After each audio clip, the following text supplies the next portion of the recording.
Buenos dias, Zamboanga. Welcome sa PIA Kapihan na Zamboanga sa SM City Mindpro. Hatid sa inyo ng Philippine Information Agency, Mindanao Communicators Network, SM City Mindpro, Mindanao Cable Television at e-media. We are live at PIA Western Mindanao Facebook page and other government agencies' Facebook pages, One TV Philippines, ISA TV channel, and PCH Cable and via cable televisions in Zamboanga City at MCTV and e-media. Happy Kapihan Wednesday pong muli sa lahat ng ating mga manonood. Ang Kapihan na Zamboanga will discuss important topics that will help you make more informed decisions wherever you are. At ang ating programa po ngayong araw ay magpag-uusapan po natin ang kahalagahan naman ng ating kabataan sa ating komunidad. And we are very happy and lucky po to introduce our guest for this episode. We have our President of Sangguniang Kabataan National Federation. We have Carol Julian Dalipe or Cj Dalipe. Welcome sa ating program ni CJ. And of course, first of all, we would like to a little trivia that this is the first time for Zamboanga City, for the region, and for the Mindanao to have appointed a national president for SK from Zamboanga City. So we are very proud. Congratulations po with that, Miss CJ. Good morning, Myra. Thank you, Philippine Information Agency, for having me today at SM Mindpro, the Kapihan na Zamboanga. It is my pleasure to be here with you to discuss about the direction I visualize for the youth as the SK National President. Thank you very much. Talagang we are happy that we have you here in our program. So first, we would like to congratulate you for your recent appointment as the National SK Federation President. Of course, we would like to ask if you can share with us your vision and key priorities for youth development in the Philippines during your tenure.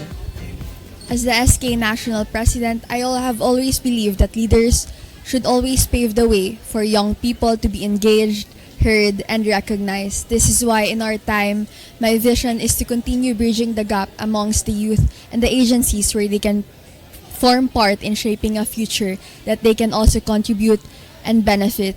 We need to look at the youth sector as our partners. We have to create a safe environment where they can engage and be given premium. As the SK National Representative representing Zamboanga City, the entire youth in our country, it is in my vision that I will be able to provide a space that will entail commitment from the Filipino youth.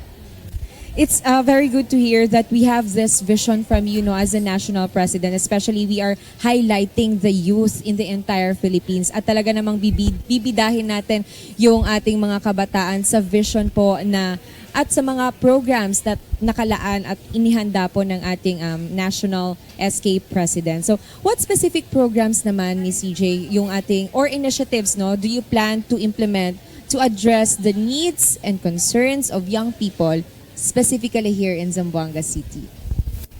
As the SK National President, I would put premium to empowering the youth through series of skill-based training and programs. From there, we will facilitate job matching. At the same time, we'll work with various government agencies who can help us realize the vision of providing the youth with knowledge where they can learn and earn at the same time. For the SK officials, we will continue providing learnings, especially on budgeting, procurement, and accountability. Because these three things are necessary in order to conduct successful projects for the youth across the country. In fact, Myra, in our time, we started doing some initiatives even without working budget. We were able to do feeding in both mainland and the island, and the medical mission, blood donation, and among others.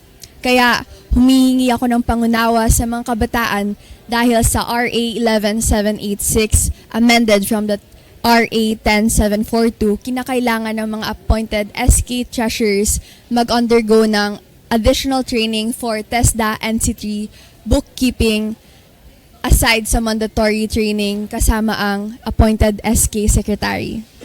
So, that's a very nice initiative po na we are planning because kailangan talaga to ng ating mga SK officials, SK kagawads as you mentioned. And also, maganda rin na yun nga yung job matching that they are planning because at a young age, they can already do jobs, no? They can find jobs after they graduate. So meron tayong mga ganong programa para mas mabilis sa ating mga kabataan to look for jobs in the future. Next naman po, Ms. CJ, how do you plan to engage, no, and empower youth and diverse backgrounds, including marginalized communities, in shaping and participating in decision-making process? As a young leader, we all carry values with us. We use values that we know in our daily lives. I believe it is necessary for us to always uphold open-mindedness. We need to give everyone the equal balance to be heard and be given a seat, especially the concerns that affects them. This is why we always call for sensitivity and inclusivity. Kailangan ang kabataan ay pinakikinggan, nabibigyan ng pagkakataon na ilahad ang kanilang saloobin. Through this, we get to better align our ways forward because they develop a sense of pride and ownership to the direction to be taken. Totoo po yan, no, as of now, until now, isa sa mga challenges natin is that yung mga kabataan natin, minsan hindi pa rin napapakinggan, hindi pa rin nabibigyan ng lugar para mapakinggan, no, ng ating mga ng communities, ng ating society. So we need that for them to be more encouraged to talk, to speak, and to lead, no, in their own communities, in their own siguro mga surroundings nila, in their own small groups, no. They can be empowered for them to lead. And in what ways naman po, Ms. CJ, do you intend to promote, no, yung education, yung skills development among Filipino youth to enhance their employability and economic opportunities? But I think na-mention yun na siya kanina na meron tayong mga job matching. But do you have any more to add on that? Education is very important. This is our ticket to have a better future. And we need to ensure that opportunities for educations are within us, the reach of the youth. We look at the direction where we will seal partnerships with agencies across the country like TESDA and DOLE to secure a better future for the youth. We will roll out various skills training where we can offer the young people and after the training, we will help them get employed. This is an initiative that requires dedication, and I personally vow to make this a reality, with of course the help of our City Mayor, Mayor John Dalipe, and our Congressman Majority Leader, Congressman Manix Dalipe. Is it it's true din na isa rin sa mga challenges natin is the employment, no? Mahirap talaga pong makapaghanap ng trabaho, especially for our youth who are young, yung mga fresh grads natin. So at least in their early stage, in their early college days, no, or during their education, they are well trained. They are skilled enough for them to look for jobs that is matching, no, sa kanilang mga skills. And syempre, aside from the economic and aside from the employment, no, concerns natin for youth, we also have this mental health and well-being concerns and issues for the young people, especially the youth. So how do you plan to support the mental health and well-being of young people, especially those who have been disproportionately affected by the crisis?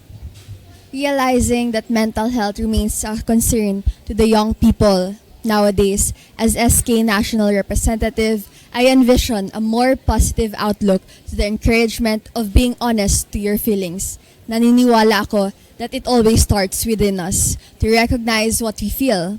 Mahalaga na hindi tayo matatakot sa pakikiramdam ng ang malungkot o anuman na pagbabago sa ating emosyon. And I want to emphasize this, that you are never weak if you ask for help.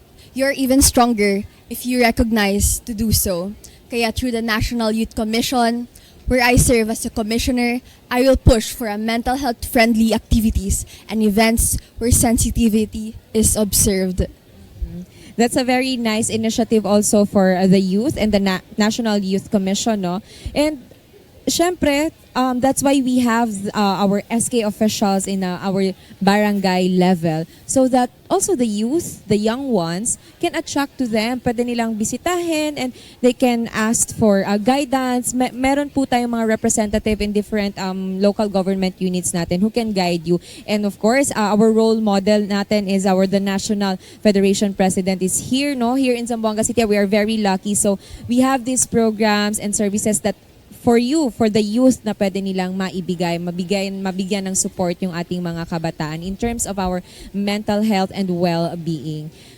Ms. CJ, can you discuss also any plans natin for promoting youth entrepreneurship and innovation? And I believe itong mga kabataan natin are very talented ito and very creative. So as well as providing natin yung access to resources and support for our aspiring entrepreneurs.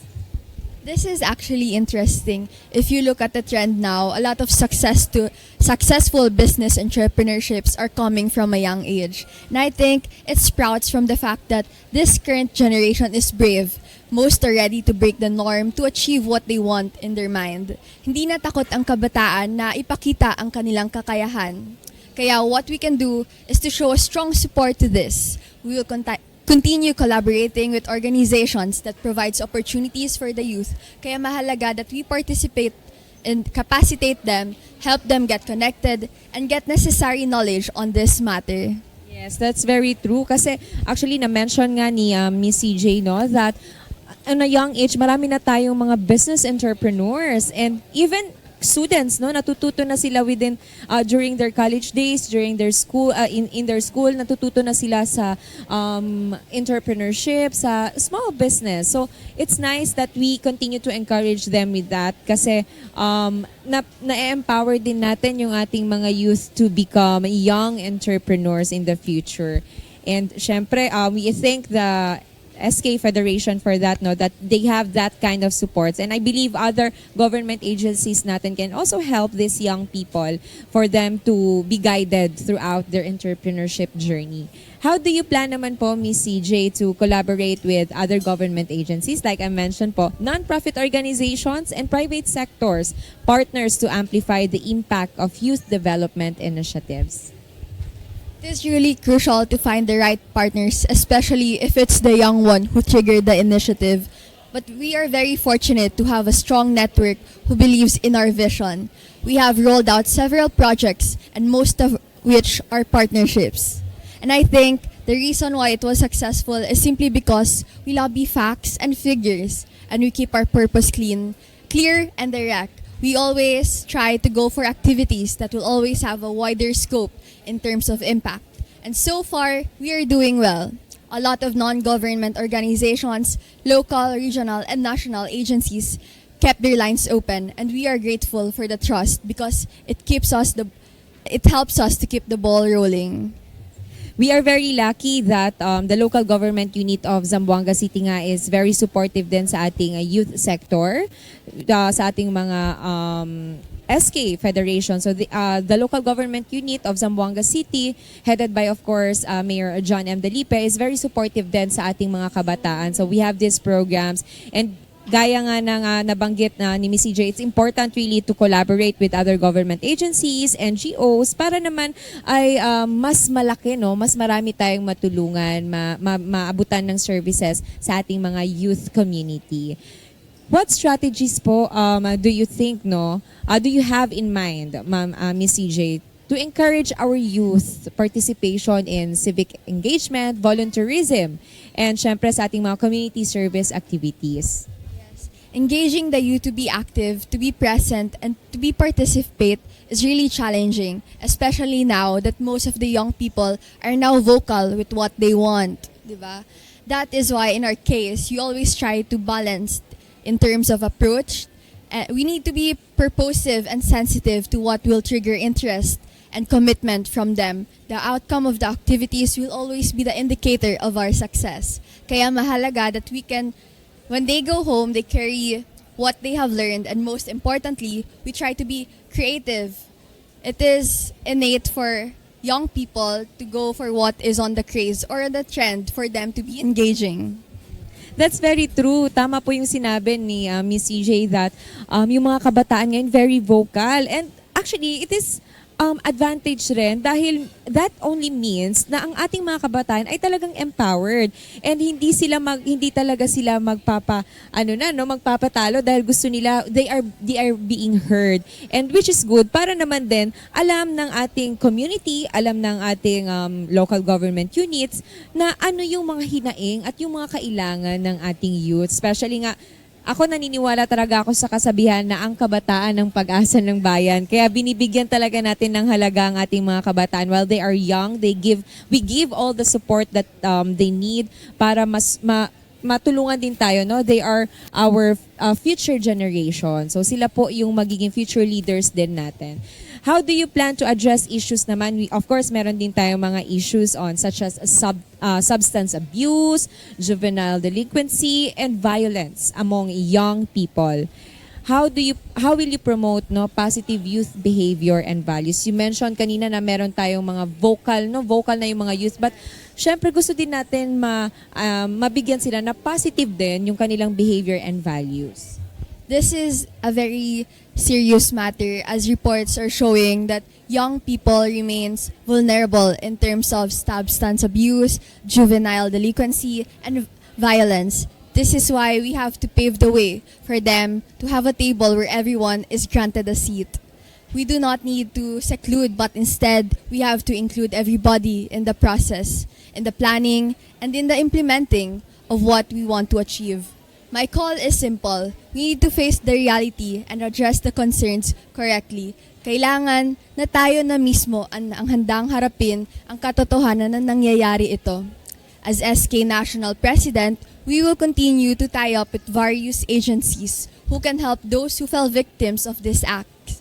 We need to introduce recovery for them. We need to ensure that there is hope, that they can change, and only through this, they will be able to really go out of that place where they belonged, where they thought they belonged.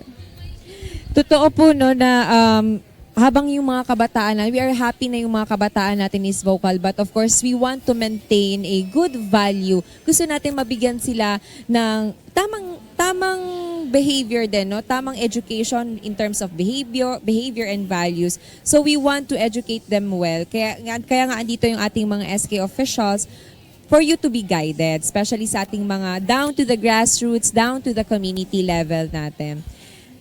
How do you envision, Ms. CJ, measuring the success and impact of your programs and initiatives for youth development, and what benchmarks or indicators will you use to assess progress over time? Based on the prescribed centers of participation, as the SK National President, together with the Zamboanga City Federation officers, we have come across these concepts and ideas to help ensure that we deliver these centers of participations to the youth. First is health. Issues on teenage pregnancies and mental health are two of the concerns that greatly affects the youth. This is why we will focus on continue providing support and interventions on these topics by collaborating with organizations and agencies who are advocate of this. We need to step in and create a platform where it can be discussed. Thank you very much that we have this kind of initiatives and syempre yung platform nga that you mentioned para we can always collaborate, no? And we can always, like you mentioned, yung ating first concern for the youth is our teenage pregnancy and our mental health. So isa talaga sa mga priority programs of the Sangguniang Kabataan. So we thank you for that na we have this kind of programs, no? At least yung ating mga nanonood din na mga kabataan, mga youth natin, they're aware of ito pala yung mga nakaplano for them. So ito po yung mga aabangan natin in the future, no, in the years to come pa po with the leadership of our SK President or National Federation President din po, Ms. Cj Dalipe. Lastly na lamang, what is your message to all the youth? Ano po yung ating mensahe sa lahat po ng ating mga manonood, lalong-lalo na sa mga kabataan all over the Philippines? As an advocate of Corazon na Jóvenes, I believe that it is our responsibility to push for a youth network that is capable and determined. We need to ignite the burning passion of the sector that I represent. As their voice, I have to look at their well-being through consultations, implementation on projects led by the youth for the youth. We will paddle forward with a vision of providing Zamboangueño jóvenes and the Filipino youth the pedestal where they can be who they want to be in our society.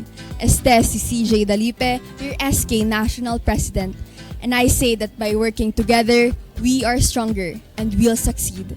I really believe that if we come together, work together, appreciate one another's differences, have strength in our conviction, and love the Philippines, then our best days are still ahead of us.